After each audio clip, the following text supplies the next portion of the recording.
तर तिरुपती बालाजीची पहिली बायको आहे महालक्ष्मी, म्हणजे विष्णूच्या अवतारातली. आणि दुसरी बायको आहे ती पद्मावती. महालक्ष्मी ही कोल्हापूरला रुसून आलेली आहे तिरुपतीवरनं. तर का रुसून आली ह्याचं कारण सांगतो तुम्हाला. पहिल्यांदा ब्रह्मा, विष्णू आणि महेश हे तिघ जण देव, ह्या पृथ्वी तलावर सगळ्यात देव श्रेष्ठ मी आहे असं तिघांना गर्व आलेला होता. तर एक भृगु ऋषी नावाचे तपस्वी मनुष्य होते. तिघ देव देखील त्या भृगु ऋषींना गुरु मानत होते. मग गुरुना समजलं हे गर्वपणा करायला गुरु स्वतः जाऊन त्यांना भेटले आणि सांगितले, तुम्ही किती केला तर देव आहात आणि असा गर्वपणा करू नका. मी तुमच्या तिघांची परीक्षा घेतो. जो कोणी परीक्षामध्ये पास होईल तोच ह्या पृथ्वी तलावर सगळ्यात देव श्रेष्ठ होईल. तुम्हाला मान्य आहे का विचारलं. तिघही मान्य केले, कारण गुरूंची आज्ञा पाळली पाहिजे. मग तिघही आमंत्रण देतात गुरु ऋषींना, तुम्ही आमच्या घरी या आणि आमची परीक्षा घ्या आणि आमच्या तिघापैकी कोण श्रेष्ठ आहे तुम्ही ठरवा. मग भृगु ऋषी जातात पहिल्यांदा शंकर भगवानकडे परीक्षा घेण्यासाठी. बाहेरून शंकर भगवानला आवाज येतात. तर शंकर भगवान आणि पार्वती गुहेमध्ये बोलत बसलेले असतात, गप्पा मारत बसलेले असतात. ते इतकं मग्न असतात की बाहेर भृगु ऋषी आलेलं शंकर भगवानच्या लक्षात येत नाही. भृगु ऋषींना राग येतो. आम्हाला परीक्षा घ्यायला घरी बोलवतात, तिने अतिथीचं स्वागत करण्याची, गुरुची सेवा करण्याऐवजी हे काय करत बसल्यात म्हणून रागाच्या भरात त्या भृगु ऋषींना शंकर भगवानला शाप देतात. या पृथ्वी तलावर तुझी मूर्तीची पूजा होणार नाही, लिंगाची पूजा होणार. म्हणून आपण ह्या पृथ्वी तलावर महादेवाच्या पिंडीची म्हणजे लिंगाची पूजा करतो. भृगु ऋषीने शाप दिल्यामुळे दुसऱ्या ठिकाणी जातात भृगु ऋषी ब्रह्मदेवाकडे. ब्रह्मदेवाची बायको सरस्वती वीणा वाजवत असते आणि ब्रह्मदेव ऐकत बसलेला असतो. बाहेरून भृगु ऋषी त्या ब्रह्मदेवाला आवाज देतात.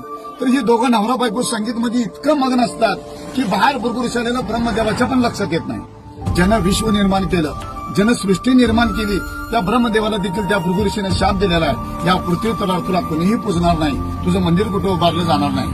फक्त शापाला शाप म्हणून ब्रह्मदेवाचं जन्मस्थान आहे राजस्थान पुष्कर. पूर्ण पृथ्वी तलावर त्याचं एकच मंदिर आहे, त्याला कुणीही पूजत नाही. तिसऱ्या ठिकाणी जातात भृगु ऋषी विष्णूकडे. विष्णू आपल्या पत्नीला महालक्ष्मीला सांगत असतात की भृगु ऋषी कधी पण येऊ देत, माझे गुरु कधी पण येऊ देत, माझी परीक्षा घेऊ देत, सगळ्या प्रश्नाचं मी उत्तर देणार आणि ह्या पृथ्वी तलावर त्या दोघांच्या पेक्षा मी श्रेष्ठ होणार. हे आपल्या पत्नीला महालक्ष्मीला सांगत असताना भृगु ऋषी ऐकतात. मी परीक्षा घ्यायच्या अगोदर आपल्या बायकोला मोठेपणा सांगायला म्हणून त्या भृगु ऋषीने विष्णूच्या छातीवर इथं लाग घातलेल्या. कधी बालाजीला योग आला तुम्हाला जाण्याचा पुढे भविष्यात तर तुम्हाला तिथं सगळं बघायला मिळेल. भृगु ऋषीने विष्णूच्या छातीवर पाय ठेवलेला. त्यावेळेला भृगु ऋषीला विचारतो, गुरुवर तुम्हाला कुठं लागलं का.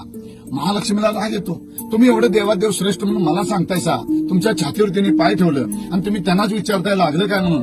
माझा अपमान झाली म्हणते, ते क्षण देखील थांबणार नाही. त्यावेळेला विष्णू म्हणतो, त्या भृगु ऋषीनं माझ्या गुरुनं माझ्या छातीवर पाय ठेवलं, तुझा अपमान कसा झाला. त्यावेळेला ती म्हणते, मी तुमची धर्मपत्नी आहे आणि तुम्ही मला लग्नात वचन दिलं की सदैव तुझं स्थान माझ्या हृदयात ठेवेन म्हणून. ते आता पाय ठेवल्यामुळे ते हृदय भ्रष्ट झाले म्हणले आणि त्या पायाखाली ही महालक्ष्मी राहू शकत नाही म्हणली. या कारणानं तिरुपतीवरनं महालक्ष्मी कोल्हापूरला रुसून आली. रुसून येताना देखील महालक्ष्मी रागाच्या भरात आपल्या नवऱ्याला शाप दिलेला आहे की तुमचं दुसरं लग्न होणार, तुम्ही कुबेरकडनं कर्ज काढणार, ते कर्ज माझे भक्त लोक कोण फेडणार. आणि महालक्ष्मीची अट अशी होती, अजून देखील आहे, जोपर्यंत त्या पृथ्वीवरचे सर्व लोक ज्यावेळेला तुमच्या दारूवर मुंडन करतील त्यावेळेस तुम्ही कर्जातून मुक्त होणार. पृथ्वी तलावरचे सर्व लोक काही जाऊ शकत नाहीत, म्हणून तिरुपती बालाजी अजून कर्जामध्ये असं मानलं जातं. आणि जो कोणी भक्त तुमच्या दरबार येऊन मुंडन करेल, केस दान करेल, त्या भक्ताला मी कर्जात कधीच ठेवणार नाही, हे महालक्ष्मीचं वाक्य आहे. म्हणून तिरुपतीला गेल्यावर टक्कल करून यायचं असतं. जेव्हा महालक्ष्मी रसून आली कोल्हापूरला, तेव्हा इसवी सन 634 साली कोल्हापूरमध्ये कर्णदेव राजा राज करत होता, म्हणजे महाभारतातला नव्हे त्याच्या आधीचा. तर नारद मुनी सांगतो कर्णदेव राजाला की महालक्ष्मी रसून कोल्हापूरला कायम यायला तिची राहण्याची व्यवस्था कर, मंदिर बांध. त्यावेळेला हे मंदिर बांधलं गेलं 1383 वर्षापूर्वी महालक्ष्मीचं दैत्याकडून बांधून घेतलेलं. आणि ज्यावेळेला महालक्ष्मी रसून आली कोल्हापूरला, तर महालक्ष्मीने हे कोल्हापूर का निवडलं, तर आपल्या कोल्हापूर नगरीमध्ये राक्षस लोकांचा वास्तव जास्त होता. सर्व राक्षस लोकांचा नायनाट करण्यासाठी, त्यांचा वध करण्यासाठी महालक्ष्मीने कोल्हापूरला निवडलेला. आणि ज्यावेळेला महालक्ष्मी कोल्हापूरला स्थायिक झाली त्यावेळेला रत्नासूर नावाचा एक राक्षस महालक्ष्मीच्या भक्तांना त्रास देऊ लागलेला होता. तर महालक्ष्मीने ठरवलं या रत्नासुराचा आपण पहिला वध करायचा आणि मग बाकीच्या राक्षसांचा वध करायचा. पण त्या रत्नासूर नावाच्या राक्षसानं शंकर भगवानकडनं तपस्या करून त्यांना प्रसन्न करून त्यांच्याकडनं एक वर मागून घेतलं होतं. भोळा शंकर प्रसन्न झाला की कुणाला काहीही वर देतो. रावणाला देखील आत्मलिंग दिलेलं होतं, म्हणजे किती भोळा शंकर आहे बघा. तर त्या भोळेपणाचा फायदा घेऊन त्या राक्षसानं असं वर मागितलं शंकर भगवानकडे की जो कोणी मला देवी देवता मारायला येईल, माझं रक्ताचं एक थेंब रस्त्यावर सांडेल, त्या रक्तबीजापासून एक राक्षस प्रगट होईल. महालक्ष्मीने विचार केला, मी जर याला त्रिशूल घेऊन मारायला गेले हे जे कितीतरी थेंब रस्त्यावर रक्त सांडेल आणि कितीतरी राक्षस प्रगट होते.